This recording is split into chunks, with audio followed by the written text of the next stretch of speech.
ton CV est un élément clé dans ta candidature, alors la lettre de motivation constitue le pont relationnel qui peut être une plus-value quant à l'obtention d'un entretien.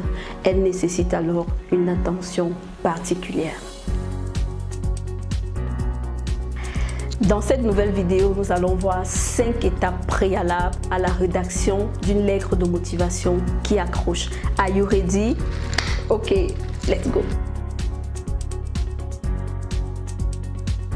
Hello, j'espère que tu vas bien. Bienvenue sur la chaîne Iris Consulting qui t'apporte des conseils et stratégies pour bâtir ton image voulue, ton mindset, renforcer tes compétences afin de t'outiller pour mieux agir en situation professionnelle.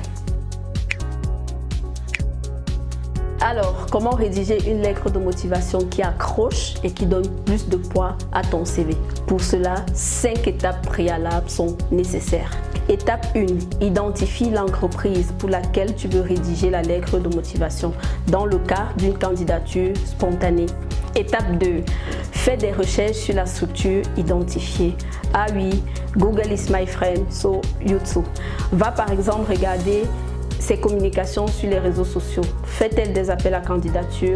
Poste-t-elle des offres d'emploi? Quelle est sa particularité?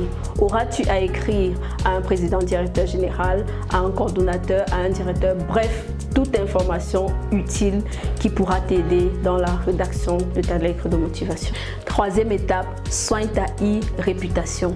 Et oui, ton image est capitale dans ta vie professionnelle. Les jeunes ont tendance à négliger la portée de leurs actions sur la toile. Pourtant, un recruteur peut se faire une idée claire de ta personnalité en allant juste observer tes différentes pages. Fais donc attention à ce que tu publies et commente sur le net. La e-réputation est un élément de plus en plus important dans les recrutements de nos jours. Nous aborderons certainement cette notion dans une autre vidéo.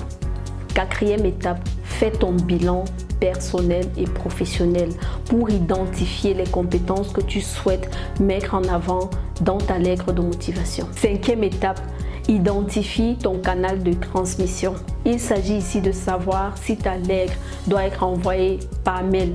Dans ce cas, elle doit être saisie. Par contre, si c'est un dépôt physique, nous conseillons de rédiger manuellement ta lettre de motivation, de préférence avec un stylo à billes bleues. Après cette dernière étape, tu peux alors te lancer dans la rédaction de ta lettre de motivation qui ne doit rien laisser au hasard et tenir sur une seule page. Tu te dois alors d'être synthétique, précis, clair, concis dans la rédaction de ta lettre de motivation. Surtout, évitez cette grosse erreur que font certaines personnes à vouloir copier-coller les prototypes retrouvés sur le net. L'idée de la recherche, c'est de s'en inspirer et personnaliser sa lettre de motivation.